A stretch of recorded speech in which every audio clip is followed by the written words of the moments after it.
Hello friends, डिलो junction में आपका स्वागत है। मैं बरखा शर्मा आपके सामने। जो हम माइनर की सीरीज कर रहे हैं, अब हम उसको आगे बढ़ाएंगे। आगे बढ़ के चलेंगे। आज हम घरेलू हिंसा से महिलाओं का संरक्षण अधिनियम 2005। आपने देखा है कि महिलाओं को समाज का एक कमजोर वर्ग माना जाता रहा है। ना केवल आज बल्कि पहले पुराने जमाने में तो महिलाओं की स्थिति बहुत दयनीय हुआ करती थी। क्या होता था कि उनके विरुद्ध क्या किया जाता था? उनको शोषण किया जाता था। इस शोषण के विरुद्ध क्या हुआ? महिला शोषण के विरुद्ध क्या हुआ? घरेलू हिंसा अधिनियम पारित हुआ था।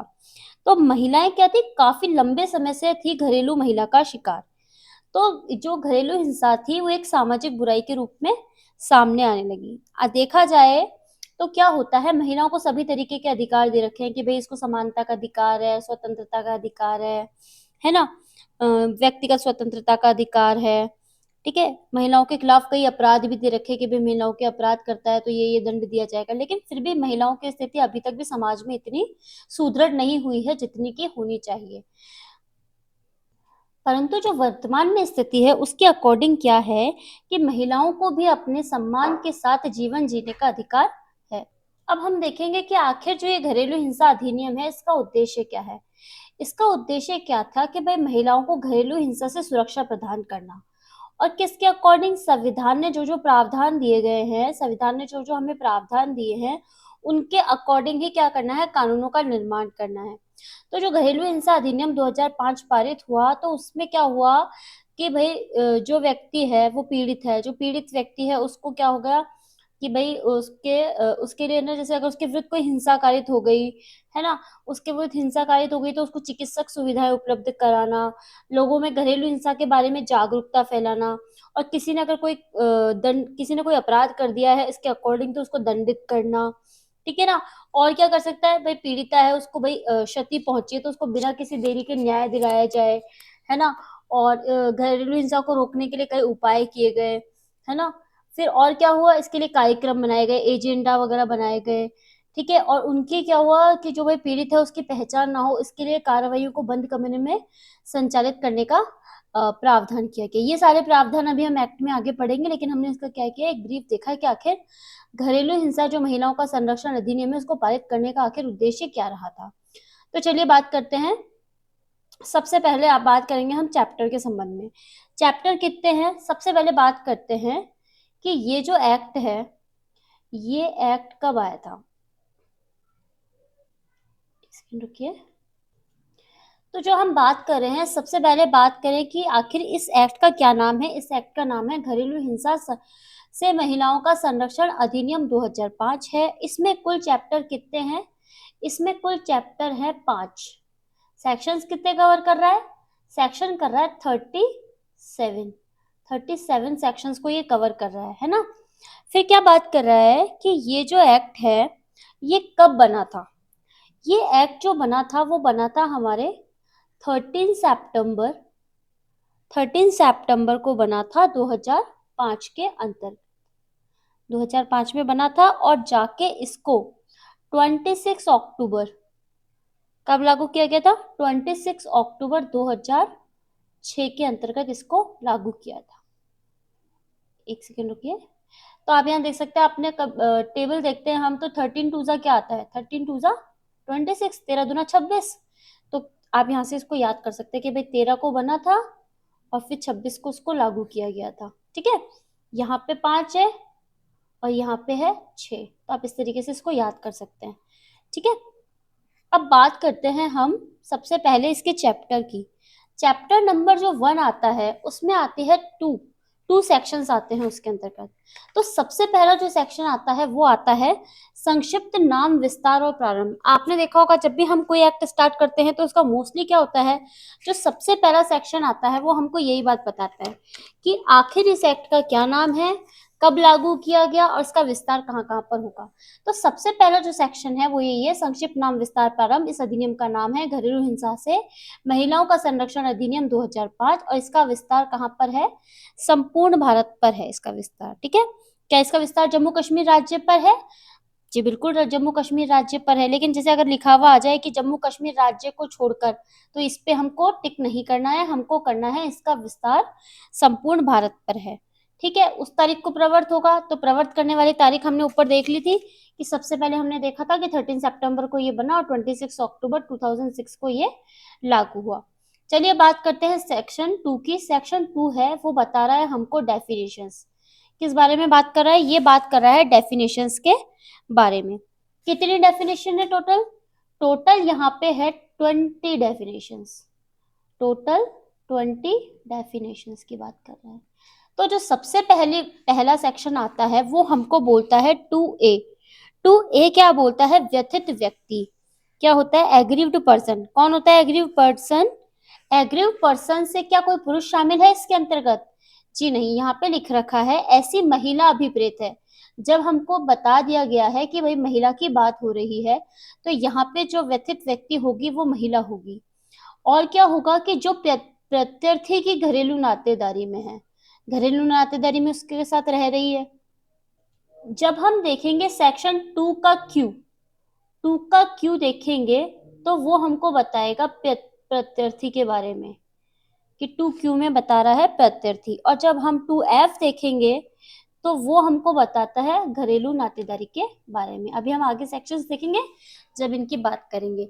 तो क्या होता है कि जो प्रत्यर्थी है वो उसकी घरेलू नातेदारी में रह रही है, ठीक है, और जिसका अभिकथन है कि वह प्रत्यर्थी द्वारा किसी घरेलू हिंसा का शिकार हुई है। प्रत्यर्थी की घरेलू नातेदारी में है और वो ये कथन करती है कि वो घरेलू हिंसा का शिकार रही है, तो वो होता है हमारा व्यथित व्यक्ति। अब बी कहता है बालक। बालक कौन होता है? बालक से एक ऐसा व्यक्ति अभिप्रेत होता है जो 18 वर्ष से कम आयु का हो, ठीक है, 18 वर्ष से कम आयु का हो। इसमें दत्तक, सौतेला या पोषित बालक शामिल होता है, ठीक है। बालक को देख लेते हैं कौन कौन आता है। बालक होता है 18 वर्ष से कम आयु का बालक, सौतेला बालक, दत्तक वाला बालक जिसको मतलब आपने क्या किया, अडॉप्शन के थ्रू लिया है, या पोषित बालक, ठीक है। अब आता है 2G। 2G क्या होता है? 2C हो गया मतलब ये। 2C बोलता है प्रतिरक्षा का आदेश। भाई प्रतिरक्षा के आदेश से क्या मतलब है? प्रतिरक्षा के आदेश से वो मतलब है जो सेक्शन 22 बताता है कि जो सेक्शन 22 के अंतर्गत जो प्रतिकर का आदेश दिया जाता है उसके बारे में बात करता है 2C। तो जब भी हम 2C पढ़ेंगे तो हमको याद रखना है सेक्शन 22, क्योंकि 2C के बाद हम 22 को देखेंगे जाके। फिर सेक्शन 2 ये आता है 2G। 2G क्या होता है? 2D। 2D में आता है अभिरक्षा आदेश। अभिरक्षा आदेश क्या होता है? अभिरक्षा आदेश होता है कस्टडी ऑर्डर। कस्टडी ऑर्डर, तो ये हो गया डी। डी पॉइंट कहता है कस्टडी और सी पॉइंट बोल रहा था कंपनसेशन के बारे में। तो अभिरक्षा आदेश कैसे दिया जाएगा?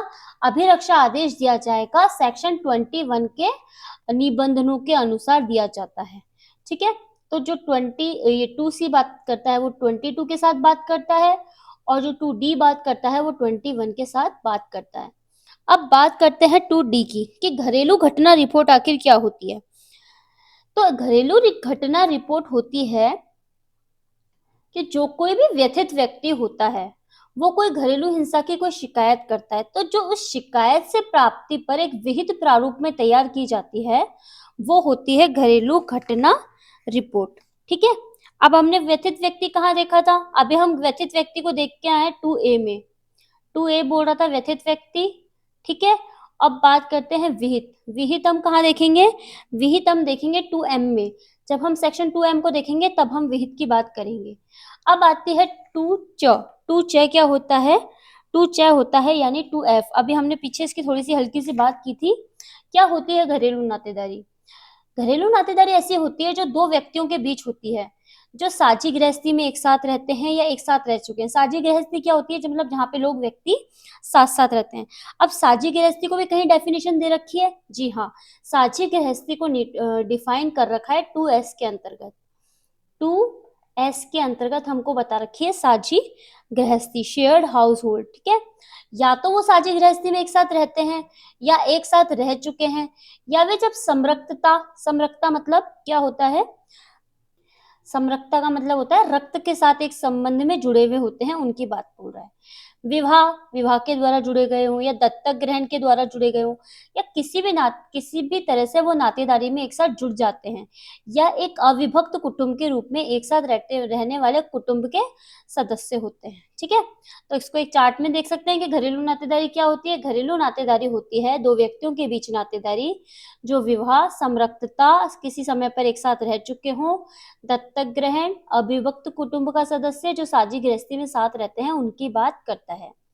अब आती है 2(6) में, यानी कि 2(g) में हो गई घरेलू हिंसा। घरेलू हिंसा कहाँ डिफाइन है? घरेलू हिंसा का वही अर्थ है जो सेक्शन 3 में है। सेक्शन 3 को जब अभी हम देखेंगे तो हमें घरेलू हिंसा की डेफिनेशन दे रखी होगी।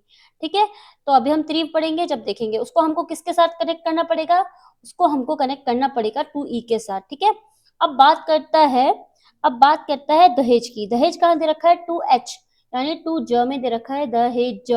तो आप यहाँ से इसको याद कर सकते हैं, ज में आता है दहेज, तो h हो गया 2h, h आ गया यानी कि दहेज। दहेज का वही अर्थ होगा जो दहेज प्रतिषेध अधिनियम 1961 का जो सेक्शन है 2, उसमें इसको डिफाइन किया गया है, परिभाषित किया गया। अब बात करेंगे मजिस्ट्रेट की। मजिस्ट्रेट कहाँ पे आता है? मजिस्ट्रेट आता है आई मजिस्ट्रेट, 2i मजिस्ट्रेट। ठीक है, 2i कहता है मजिस्ट्रेट के बारे में। कौन होता है मजिस्ट्रेट? मजिस्ट्रेट वो होता है जो या तो होगा first class magistrate, JM first, या फिर होता है एमएम, महानगर मजिस्ट्रेट। ठीक है, या बात करता है वो एमएम की। अब फिर उसके बाद बताता है कि इसका क्षेत्र कौन सा होगा। इसके क्षेत्र की अधिकारिता वो होगी जहां पर कोई व्यथित व्यक्ति निवास करता है। कहाँ पढ़ा था हमने व्यथित व्यक्ति? व्यथित व्यक्ति हमने पढ़ा था 2a के अंतर्गत। फिर बात करता है प्रत्यर्थी निवास करता है। प्रत्यर्थी कहाँ देखेंगे हम? प्रत्यर्थी देखेंगे हम 2q में। क्या होता है प्रत्यर्थी? प्रत्यर्थी होता है रेस्पोंडेंट। ठीक है, अब बात करता है घरेलू हिंसा की। भाई जो इसके बारे में कहता है कि जहां पर घरेलू हिंसा हुई हो। घरेलू हिंसा को हमने कहाँ पढ़ा था अभी? घरेलू हिंसा को हमने देखा है 2g में। 2g को हम कनेक्ट करेंगे सेक्शन 3 के साथ में। ठीक है, ये बात हुई हमारे इस वाले पोर्शन की। अब आगे बढ़ते हैं। अब बात करके चलेंगे हम जे पे। जे कहता है मेडिकल फैसिलिटी, यानी कि चिकित्सकीय सुविधा। चिकित्सकीय सुविधा से ऐसी सुविधा अभिप्रेत होती है जो इस एक्ट के अकॉर्डिंग राज्य सरकार के द्वारा जिसको चिकित्सकीय सुविधा अधिसूचित किया जाए। अब जो सेक्शन आता है वो बात करता है मॉनेटरी रिलीफ के बारे में, यानी कि धनीय अनुतोष के बारे में। कौन सा सेक्शन बोल रहा है? सेक्शन 2 का जो है 2K, मतलब वो बोल रहा है हमको धनीय अनुतोष के बारे में। क्या होता है कि धनीय अनुतोष का मतलब एक ऐसा प्रतिकर होता है जो व्यथित व्यक्ति द्वारा घरेलू हिंसा के परिणाम स्वरूप उपगत व्यय और सहन की गई हानियों को पूरा करने के लिए मजिस्ट्रेट द्वारा व्यथित को संदाय करने के लिए प्रत्यर्थी को आदेश दिया जा सकेगा। क्या मतलब हुआ इस बात का? कि ये एक ऐसा प्रतिकर होता है जो व्यथित व्यक्ति को मिलता है। किसकी तरफ से मिलता है? प्रत्यर्थी की तरफ से। कब मिलता है? जब उसको पता होता है कि भाई घरेलू हिंसा के परिणाम स्वरूप कुछ व्यय हो गए, या उसको जो हानियां हुई है उनको पूरा करने के लिए कुछ व्यय हो गए, खर्चे हो गए, तो मजिस्ट्रेट के द्वारा आदेश दिया जाता है प्रत्यर्थी को कि आप इन खर्चों का संदाय करोगे।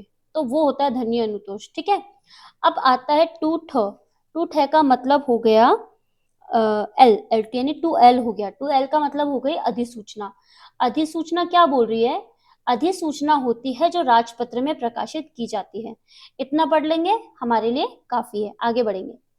आगे बढ़ के चलते हैं हम 2D पे। 2D यानी हो गया एम। एम का मतलब हो गया विहित। अभी हमने थोड़ी देर पहले देखा था, यानी 2M। एम का मतलब है विहित। इस अधिनियम के अधीन बनाए गए नियमों के द्वारा विहित होता है। विहित का मतलब प्रिस्क्राइब्ड होता है। अब आता है हमारा एन में आ गया प्रोटेक्शन ऑफिसर। एन एन का मतलब हो गया प्रोटेक्शन ऑफिसर। क्या बता रहा है कि जो सेक्शन 8 आएगा उसका जो सब क्लोज 1 आएगा उसके अधीन जो राज्य सरकार के द्वारा कोई अधिकारी नियुक्त होता है वो होता है संरक्षण अधिकारी, यानी कि प्रोटेक्शन ऑफिसर। फिर इसके बाद आता है एन के बाद ओ में दिया जाता है ऑर्डर। किसका ऑर्डर? संरक्षण का ऑर्डर, यानी कि प्रोटेक्शन का ऑर्डर। किसके अकॉर्डिंग दिया जाता है? सेक्शन 18 के अकॉर्डिंग दिया जाता है प्रोटेक्शन ऑर्डर। फिर इसके बाद आता है पी से दिया जाएगा निवास। पी को दिया जाएगा निवास, यानी कि हो गया निवास का आदेश। ठीक है, क्या बता रहे हैं कि जो सेक्शन 19 क्लोज 1 आएगा उसके अकॉर्डिंग हमको आदेश प्राप्त होगा निवास का। अब आ गया फाइनली हमारा प्रत्यर्थी। क्या होता है प्रत्यर्थी? वो व्यक्ति होता है जो व्यथित व्यक्ति के साथ घरेलू नातेदारी में रह रहा हो। क्या घरेलू नातेदारी अभी हमने कहीं देखी है? जी हाँ, जब हम सेक्शन 2F को पढ़ रहे थे तब हमने घरेलू नातेदारी के बारे में बात किया था। ठीक है, तो ऐसा व्यक्ति होता है जो व्यथित व्यक्ति के साथ घरेलू नातेदारी में रह रहा हो और जिसके विरुद्ध व्यथित व्यक्ति ने इस एक्ट के अकॉर्डिंग कोई अनुतोष चाहा हो, कोई रिलीफ चाहा हो, परंतु व्यथित पत्नी या विवाह की प्रकृति की किसी नातेदारी में रहने वाली कोई महिला भी पति या पुरुष के भागीदार के किसी नातेदार के विरुद्ध शिकायत दायर कर सकेगी। क्या केवल प्रत्यर्थी केवल पुरुष हो सकता है या पति हो सकता है? नहीं, इसमें महिला को भी शामिल किया गया है। इसका मतलब हो गया जैसे कोई सास वगैरह हो गई जो किसी महिला के विरुद्ध क्या करती है, घरेलू हिंसा करती है, तो वो क्या बताता है कि ये भी घरेलू नातेदारी के अंतर्गत प्रत्यर्थी के अंतर्गत आ जाएगी। एक केस आया था इस संबंध में हरसोरा वर्सेस हरसोरा का। उसमें बताया था कि वयस्क पुरुष शब्द को यहाँ से हटा दिया गया है और उसकी जगह बताया गया कि वयस्क पुरुष के महिला नातेदारी को भी प्रत्यर्थी बनाया जा सकता है। मतलब ना केवल पुरुष बल्कि महिला को भी यहाँ पर प्रत्यर्थी रिस्पोंडेंट बनाया जा सकता है। अब बात करते हैं हम आगे आगे बात करते हैं टू द की, यानी कि सेवा प्रदाता की। सेवा प्रदाता क्या होता है? सेक्शन 10(1) के अकॉर्डिंग रजिस्ट्रीकृत कोई अस्तित्व अभिप्रेत होता है। अब आती है 2S में आती है हमारी साझी गृहस्थी। साझी गृहस्थी यानी होती है शेयर्ड हाउस होल्ड। क्या होता है इसके अंतर्गत? इसके अंतर्गत एक ऐसी गृहस्थी आती है जो व्यथित व्यक्ति जहां पर रहता है या किसी घरेलू नातेदारी में रहता है या अकेले रहता है या प्रत्यर्थी जो कि था हमारा रिस्पोंडेंट 2Q में हमने देखा था, उसके साथ किसी प्रक्रम पर रह चुका हो, जिसके अंतर्गत ऐसी गृहस्थी भी आती है जहां पर वो या तो संयुक्ततः रहते हैं या किसी स्वामित्व के अधीन रहते हैं या कोई किराएदारी में रहते हैं। ठीक है, ये सारी बातें आती है साझी गृहस्थी के अंतर्गत। और फिर क्या होता है इसके अंतर्गत? ये जो व्यथित व्यक्ति और प्रत्यर्थी होते हैं, इन दोनों संयुक्त रूप से अकेले रहकर क्या करते हैं? किसी अधिकार, हक, हित या साम्य रखते हैं। मतलब क्या होता है? इनका कोई अधिकार होता है, कोई हक होता है, कोई किसी तरीके का कोई हित होता है, या ये क्या हो सकते हैं? अविभक्त कुटुंब का अंग भी हो सकते हैं। ठीक है, और यहाँ पे इनका बेसिकली राइट होना चाहिए। ठीक है ना। अब आता है 2 में आ गया आश्रय गृह, यानी टी में आ गया शेल्टर होम। यहाँ पे कर लीजिए आप 2T में आ गया शेल्टर होम, आश्रय गृह। क्या होता है? एक आश्रय गृह वो होता है जो राज्य सरकार के द्वारा अधिसूचित किया जाता है कि भाई इस प्लेस को आश्रय गृह सूचित किया जाएगा। ठीक है, अब हम बात करेंगे चैप्टर 2 की। चैप्टर 2 हमको बोल रहा है, अभी हमने चैप्टर 1 किया। चैप्टर 1 में कितने सेक्शंस थे? सेक्शन 1 और 2 थे। ठीक है, चैप्टर 1 में। अब बात करें चैप्टर 2 की। चैप्टर 2 में कितने सेक्शंस हैं? चैप्टर 2 में अकेला सेक्शन है सेक्शन 3। किसकी बात कर रहा है? घरेलू हिंसा की परिभाषा की बात कर। क्या होती है आखिर घरेलू हिंसा? घरेलू हिंसा को जब हम देख रहे थे डेफिनेशन क्लॉज में, तो वहां पे एक क्लॉज आया था 2G के अकॉर्डिंग हमको सेक्शन 3 को देखना है। मतलब इसका मतलब हो गया सेक्शन 3 जो बता रहा है वो हमको बता रहा है घरेलू हिंसा की परिभाषा। घरेलू हिंसा की परिभाषा में आता है कि प्रत्यर्थी जो होता है, जिसको हमने देखा था 2Q के अंतर्गत, वो क्या करता है? उसका कोई कार्य हो सकता है, एक्ट हो गया, मतलब यहाँ पे हो गया लोप हो गया। ठीक है, और किसी कार्य को करना या उसके आचरण के द्वारा क्या होता है? व्यथित व्यक्ति को कोई हानि होती है। ठीक है, और उस हानि के परिणाम स्वरूप माना जाता है कि घरेलू हिंसा हुई है। या फिर क्या होता है? ऐसा कोई कार्य जिससे व्यथित व्यक्ति के स्वास्थ्य को, हेल्थ को, यानी कि सुरक्षा को, सेफ्टी को, मतलब स्वास्थ्य हो गया, सुरक्षा हो गया, जीवन या अंग की मानसिक अपहानि हो गई। ठीक है, मेंटल हानि हो गई, एक तरीके से मेंटल ट्रोमा मान सकते हैं आप यहाँ पे। या फिर यहाँ पे क्या हो गई? फिजिकल हानि हो गई कोई। तो क्या होता है? प्रत्यर्थी का ऐसा कोई काम होता है जिससे व्यक्ति के स्वास्थ्य, सुरक्षा, जीवन अंग की मानसिक या शारीरिक रूप से क्या होती है? अपहानि कारित होती है। इसे भी क्या माना गया है? घरेलू हिंसा का एक रूप माना गया है। फिर क्या होता है?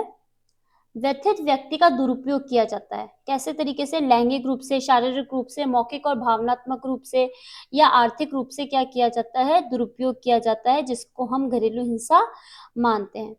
फिर क्या होता है, दहेज या अन्य संपत्तियां मूल्यवान प्रतिभूति के लिए या किसी विधि विरुद्ध मांग की पूर्ति के लिए प्रत्यर्थी और उसके संबंधित किसी अन्य व्यक्ति को उत्पीड़न करना या अपहानि करना, कि भाई दहेज का सामान दो, कोई मूल्यवान प्रतिभूति दो, जैसे कि हो गई कोई भाई कोई जमीन नाम करवाने के इरादे से, कोई कार देने के इरादे से, कि भाई इतना तोला सोना लेके आओ तुम।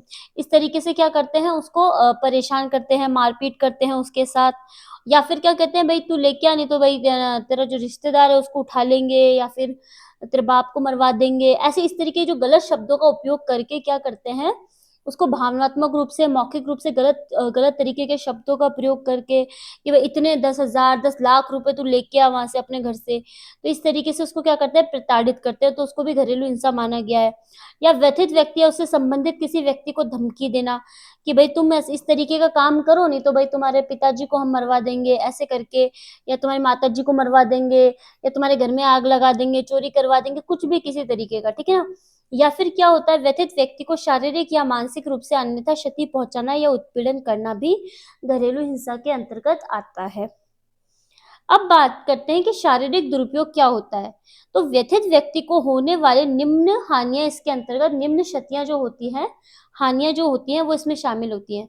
जैसे कि उसको कोई शारीरिक पीड़ा की गई, कोई अपहानि कारित की गई, या व्यथित व्यक्ति के जीवन अंग या स्वास्थ्य को खतरा उत्पन्न किया गया, या उसके स्वास्थ्य के विकास का ह्रास किया गया, मतलब किसी तरह के उसके स्वास्थ्य में सुधार ना हो सके, ठीक है। उस पर हमला, आपराधिक अभित्रास या बल का प्रयोग किया गया, ठीक है। अब ये बात करता है लैंगिक दुरुपयोग कैसे किया जाता है। भाई लैंगिक दुरुपयोग करता है, लैंगिक प्रकृति का उसका आचरण हो, जो महिला की गरिमा को क्या करता है, दुरुपयोग करता है, अपमान करता है, तिरस्कार करता है, अन्यथा अतिक्रमण करता है। अब ये बता रहा है मौखिक और भावनात्मक दुरुपयोग क्या होता है।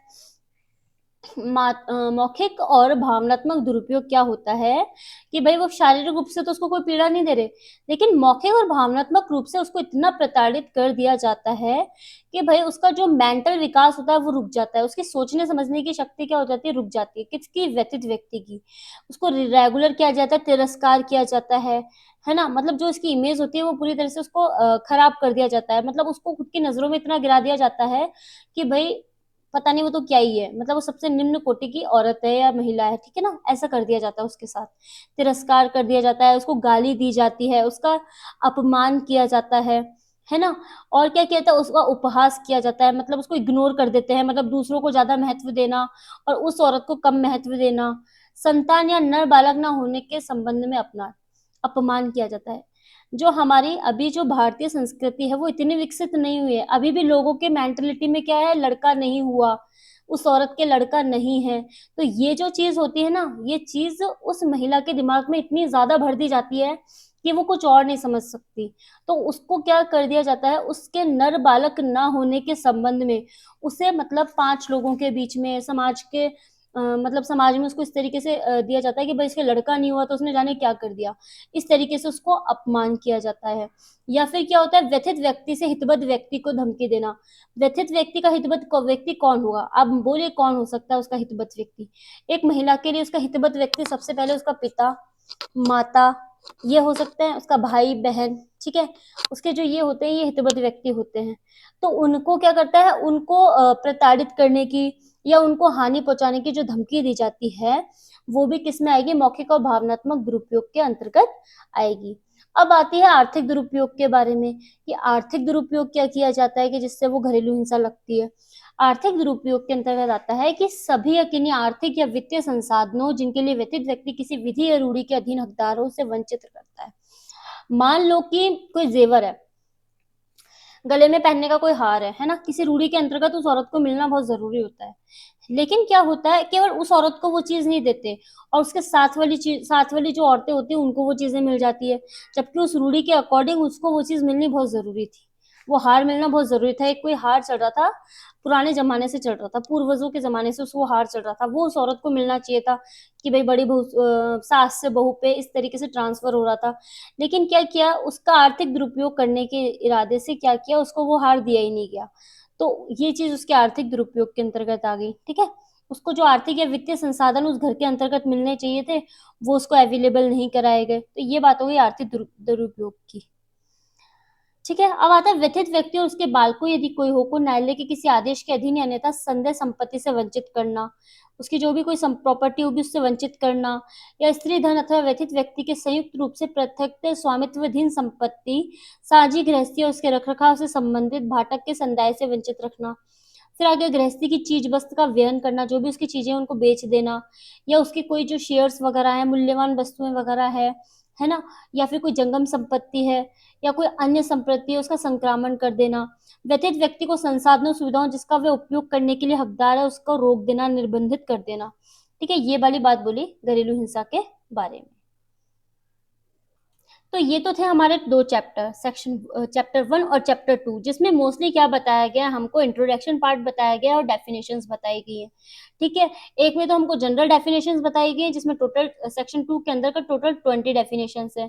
फिर आता है हमारा चैप्टर 2 में केवल एक सेक्शन है, सेक्शन 3, जो हमको घरेलू हिंसा के बारे में, परिभाषा के बारे में बता रहा है। तो उम्मीद करती हूँ आपको ये लेक्चर अच्छा लग रहा होगा। इसको अपने दोस्तों के संग लाइक, शेयर और सब्सक्राइब कीजिए और जुड़े रहिए डीलो जंक्शन के साथ। इसके जो आगे के सेक्शंस होंगे वो हम अगले वाले पार्ट में देखेंगे। ठीक है, तो जुड़े रहिए डीलो जंक्शन के साथ। Thank you so much.